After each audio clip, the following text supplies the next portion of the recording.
Ya minimal lah. Kalau nggak ke rumah makan ya ada minuman lah. Karena minuman itu juga bagian dari kuliner. Bercanda-bercanda. Iya. Gitu. Dan siapapun yang saya temui, akhirnya saya berusaha untuk mengarahkan pembicaraan saya ke kuliner begitu. Terutama teman-teman ibu-ibu, bapak-bapak yang orang Sasak asli. Sejauh ini yang paling menonjol ya satu pelecing kangkung.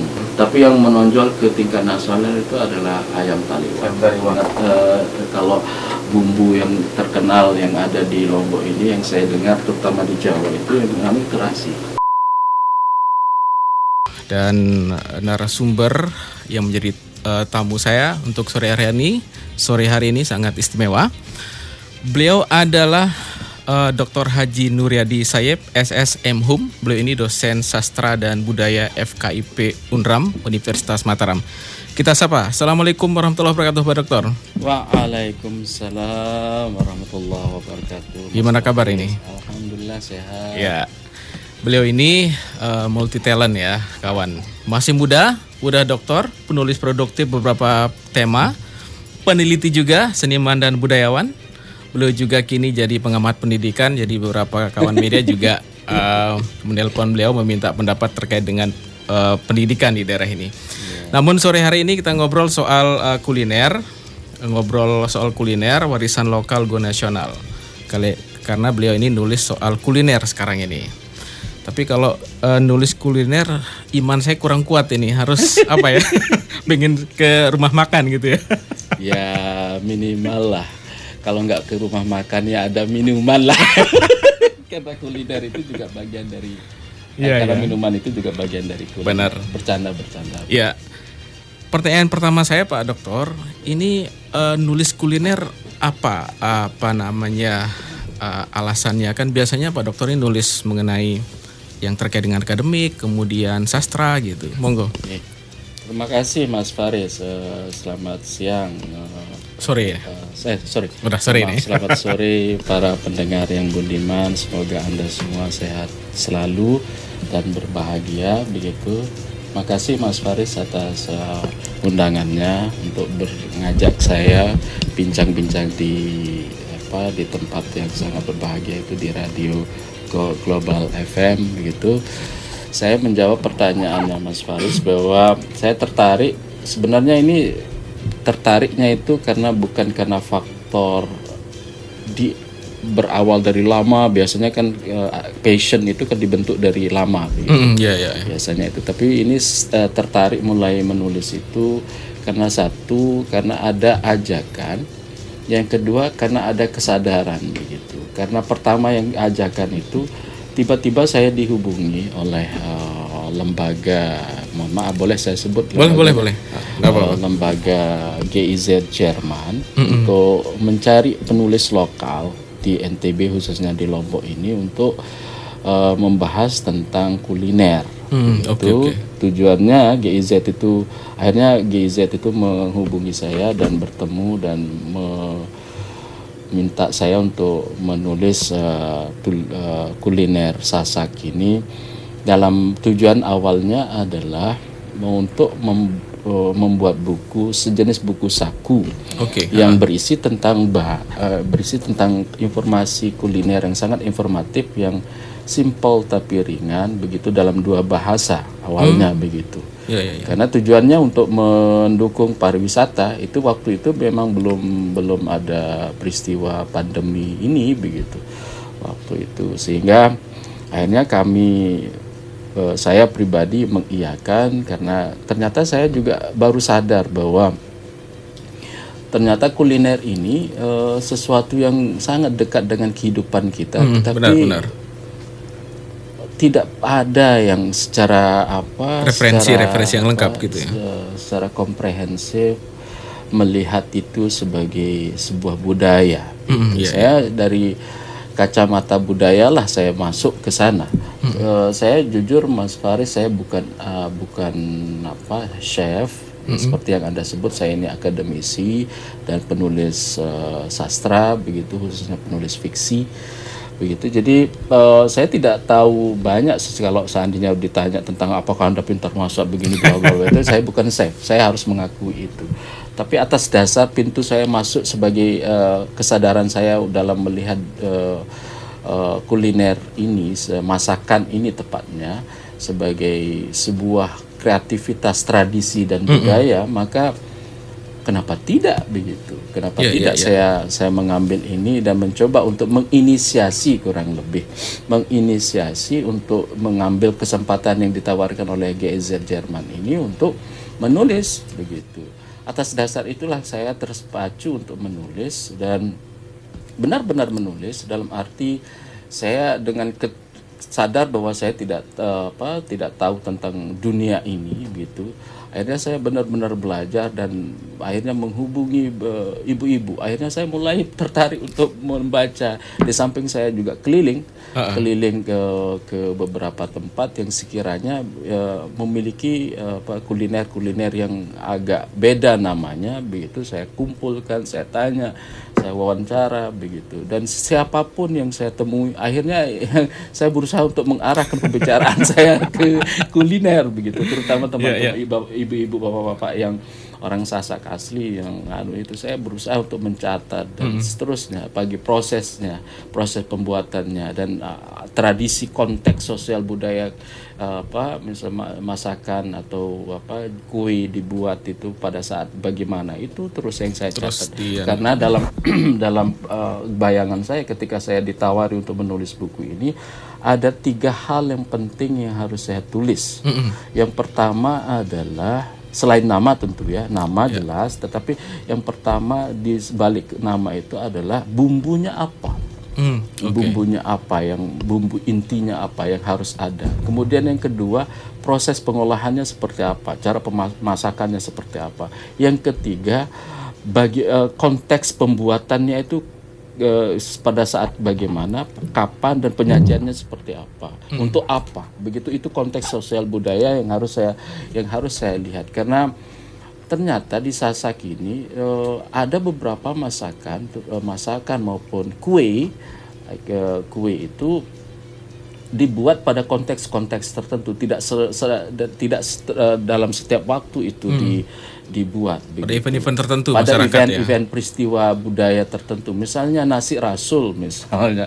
Nasi rasul itu dianggap sebagai kue begitu, tapi tidak bisa sembarangan itu, kecuali kalau memang tujuan kita untuk industri perdagangan untuk diperjualbelikan. Tetapi kalau dalam konteks sosial budaya, secara adat budaya Sasak itu nasi rasul itu dibuat ketika momennya Maulid Nabi begitu. Umumnya begitu awalnya, tetapi sekarang kan ya dengan mudahnya kita temukan itu karena memang konsepnya kan bukan industri bukan untuk hal yang sifatnya sakral, tapi sekarang untuk hal yang sifatnya profan gitu. Profan itu dekat dengan kebutuhan ekonomis dan seterusnya. Kurang lebih begitu, Mas Faris. Di dalam buku ini ada makanan kan, ada minuman sama jajanan. Itu berapa jenis jadinya yang bisa dikumpulkan dari riset yang cukup panjang itu sehingga jadi satu buku itu? Menarik pertanyaannya Mas Faris ini. Sebenarnya saya nulis banyak sekali. Banyak ya? Sekali. Ternyata karena banyak. Konsep saya kemudian agak idealis ketika saya menulis itu. Awalnya di laptop saya ini itu ada banyak, hampirlah sekitar 70 masakan. Masakan aja ya, belum minuman, belum jajanan gitu ya. Belum jajanan. Itu yang saya buat karena konsep saya adalah ensiklopedik gitu. Ensiklopedik itu artinya berharap bahwa buku yang saya tulis ini kemudian akan menjadi jadi agak bergeser dari rencana awal begitu. Kenapa tidak saya buat sebanyak mungkin begitu, mengkompilasi mengumpulkan sebanyak mungkin, lantas kemudian saya tulis, dan itu konsep ensiklopedik artinya meliputi semua jajanan, kurang lebih mendekati, tidak bisa saya mungkin meliputi semua jenis masakan yang ada di Lombok. Ternyata sangat banyak begitu. Tapi minimal bisa merepresentasi setiap tempat di daerah di Lombok ini begitu. Bayangan saya seperti itu sehingga sangat banyak. Tetapi banyaknya itu akhirnya GIZ berikut dengan kontak dengan kementerian karena ini kan ternyata kerjasama dengan Kementerian Koperasi dan Usaha Kecil dan Menengah, Mas Faris.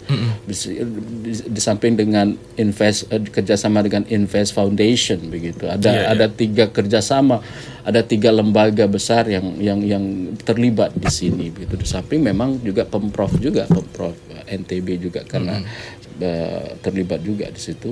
Nah, akhirnya itu dikurangi daftar jadi, kuliner ya jujur itu. Kalau di bukunya itu kok sedikit banget gitu pikiran saya. Awalnya kan banyak sekali tapi dipilah gitu Mas Faris oleh pihak sana, pihak funding begitu. Pihak funding yang memilah mana yang sekiranya yang sangat sellable begitu, yang sangat sellable akhirnya karena di samping memang ternyata kalau tebal banget gitu, kalau anunya akan tebal banget, di samping di isinya juga ada gambar macam begitu kan jadi akan sangat tebal banget begitu, akhirnya dikurangi sehingga berjumlah sekitar 13 lah akhirnya. Belasan dan minuman juga sedikit begitu. Belum dicetak buku itu? Sudah dicetak ya? Sudah dicetak dan itu buku ini bukan untuk diperjualbelikan karena memang ini murni untuk charities. Charities begitu. Charities artinya untuk jadi buku amal yang bisa dikonsumsi oleh masyarakat umum. Dan ini ada di webnya itu bisa download langsung gitu. Walaupun memang di download pun lewat HP saya kira agak kesusahan. Karena tidak muat di HP karena berat buku itu sekitar 100-an halaman begitu. Jadi itu pun sedikit loh ya. Sedikit ya. Itu dikurangi sebenarnya. Udah dikurangi banyak tapi ternyata ya tebal juga. Mungkin karena fotonya juga yang lebih banyak. Benar. Jadi memang kemasannya setelah saya lihat kok saya juga kaget-kaget juga ternyata ya kan memang ada lembaga seni pangan yang terlibat di sini yang khusus memang NGO yang ada di Jakarta yang khusus untuk mengkompilasi foto-foto masakan yang ada di Indonesia di Nusantara termasuk yang ada di Lombok gitu. Ahlinya memang di sana sehingga di samping yang terlibat 3 lembaga yang saya sebut itu juga ini juga terlibat di situ, kerjasama di situ yang khusus untuk mengambil gambar-gambar yang sekiranya yang sangat bagus lah karena mereka ahlinya di sana untuk mengambil foto gambar-gambar bagaimana angle dan seterusnya itu. Benar. Itu ceritanya. Kalau kan ada banyak masakan khas di kita ini Pak Dokter, mulai dari ares, kemudian dari bubur, apalagi pelecing kangkung, kemudian ayam taliwang dan seterusnya lah. Nah, menurut amatan Pak Dokter sendiri bagi kawan-kawan di luar NTB, itu yang paling menonjol apa sih sebenarnya ya? Masakan sini yang tenar di luar gitu. Dari amatan sejauh ini yang paling menonjol ya satu pelecing kangkung. Yang kedua masakan ayam taliwang begitu. Mungkin yang menyusul kemudian adalah misalnya sate pusut. Yang kemudian nasi puyung itu mulai menonjol. Tetapi yang menonjol ke tingkat nasional itu adalah ayam taliwang. Ayam taliwang dan pelecing kangkung. Kenapa kalau pelecing itu? Karena memang ini pengakuan yang saya dengar dari warga dari luar Lombok. Memang kekhasan bumbu dan kangkungnya orang yang tumbuh di sini itu beda sekali ya. Agak beda dengan yang ada di, mohon maaf ini mungkin karena saya agak sedikit, tapi ini pengakuan bukan dari kami, bukan dari saya. Ini pengakuan dari orang luar sehingga tidak sedikit orang luar itu yang memesan tolong kalau ke Lombok itu belikan kangkung gitu.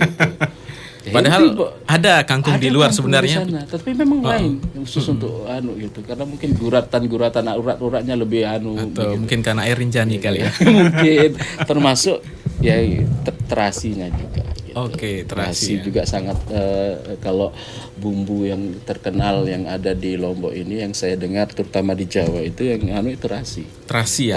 Yang beda sekali dengan di luar daerah gitu ya. Itu masuk di dalam buku juga itu.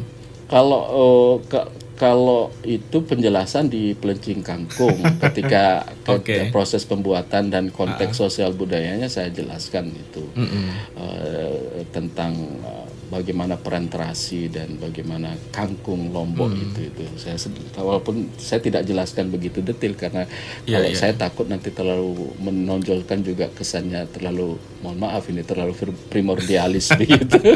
Ebatan itu masuk dalam buku juga. Kita kan kenal ebatan kalau orang begawi itu. Yang mana yang ebatan? Yang masakan ya sama kayak ares gitu. Masuk juga dalam buku-buku itu. Kalau ares jelas ares, ya. Jelas itu. Kalau kando jangan itu kan itu juga masuk begitu. Yang saya tulis, tetapi yang diambil itu yang kanduk jangan itu yang memang yang termasuk ebatan itu yang di begawi belik itu biasanya begawi nikah maupun begawi nyunat itu biasanya ada itu bersamaan dengan ares yang dimasak dengan ada masak santan itu dan itu tidak diambil. Justru yang diambil adalah masakan ares. Ternyata lebih terkenal ares gitu. Lebih terkenal. Di luar daerah memang nggak ada ares atau batang pisang yang diolah jadi makanan. Nggak ada. Berarti memang khas betul ya daerah. Memang ini kita harus bangga.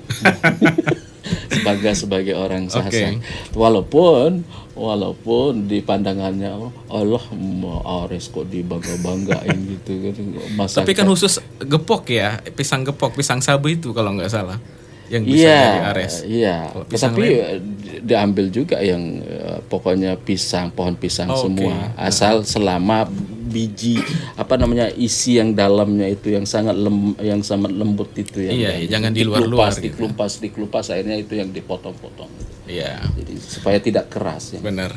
Dalam konteks kultur Pak Dokter, ini kan kalau dalam kehidupan sehari-hari masyarakat Sasak Lombok perempuan yang paling banyak bergelut dalam kuliner masak memasak. Tapi kalau dalam hal begawe misalnya saya lihat kok peran laki-laki yang banyak yang menjadi koki, yang menjadi ran di sana. Apa analisisnya ini? Wah, ini pertanyaan dalam ini. Saya penasaran gitu. Pertanyaan yang sangat kritis ini dan harus dijelaskan ini secara budaya. Disitulah pembagian tugas. Orang Sasak itu memang secara umum cenderung patriarkal. Maksudnya patriarkal itu artinya laki-laki yang lebih dominan, yang lebih diutamakan daripada posisi perempuan begitu. Sehingga kalau di dalam rumah tangga itu laki-laki menjadi kepala rumah tangga begitu. Tapi yang menjadi pengelolanya adalah biasanya perempuan di dalam rumah tangga gitu. Itu adalah kesepakatan saja secara konvensional, artinya secara tradisi begitu. Bahwa ketika misalnya terutama di daerah-daerah Lombok Tengah bagian selatan atau itu biasanya kalau begawi belik acara pesta besar entah itu pesta manten maupun pesta sunatan atau acara besar lain itu memang laki-laki yang menjadi ran istilahnya. Kalau dalam bahasa Sasak itu ran atau ada istilah lain itu agan gitu. Agan gitu. Laki-laki lah yang mengendalikan kegiatan masak memasak itu. Ya, benar. Tetapi bukan berarti perempuan itu tidak punya peran, enggak. Punya peran, dia itu menjadi bagian satu yang paling penting. Dialah yang menentukan keluar masuknya bahan masakan atau bahan yang akan disajikan. Baik itu beras, itu harus dia yang menyiapkan. Tentu ada mantranya, jangan dikira ada mantranya itu. Tidak sembarang jadi gitu ya. Inan Menik gitu, Epin Bali itu menjadi Epin Bali atau Inan Menik itu ada mantranya untuk keluar itu, jangan salah itu. Kemudian ada bagian misalnya khusus bagian makanan, kemudian jajanan itu dikendalikan semua oleh ibu-ibu begitu. Tetapi yang melaksanakannya itu yang terlihat adalah laki-laki. Itu adalah pembagian tugas begitu. Tetapi itu kalau acara begawi. Tapi acara roah itu beda, artinya roah dan begawi itu beda. Kalau begawi itu kesannya lebih besar, yang kedua dalam konteks berbahagia dalam konteks bahagia. Kalau roah itu bisa dipahami secara bahasa Sasak itu lebih kecil konteks roahnya itu, kegiatannya. Yang kedua adalah cenderung berlaku kepada semua peristiwa, baik itu misalnya roah nyiwa maupun roah nyatus, roah petang dasi, orang meninggal juga bisa masuk istilah roah itu ya. Bukan begawi, enggak. Begawi itu pasti itu pada konteks berbahagia, gitu anunya. Nah, ketika misalnya peristiwa acara roah itu justru perempuan bisa dominan, bisa mengendalikan semua itu, bisa mengendalikan baik memasak maupun yang mengeluarkan menentukan materi bahan-bahan yang akan yang akan dimanfaatkan dalam prosesi itu begitu. Sip. Kawan global, itu sesi pertama obrolan saya dengan Pak Dr. Nuryadi terkait dengan kuliner khas Lombok Sasak Lombok. Ini semakin menarik nih karena banyak aspek yang kita bahas, kuliner dalam kultur, kuliner dalam apapun gitu. Ntar kita balik kawan global, kita dengar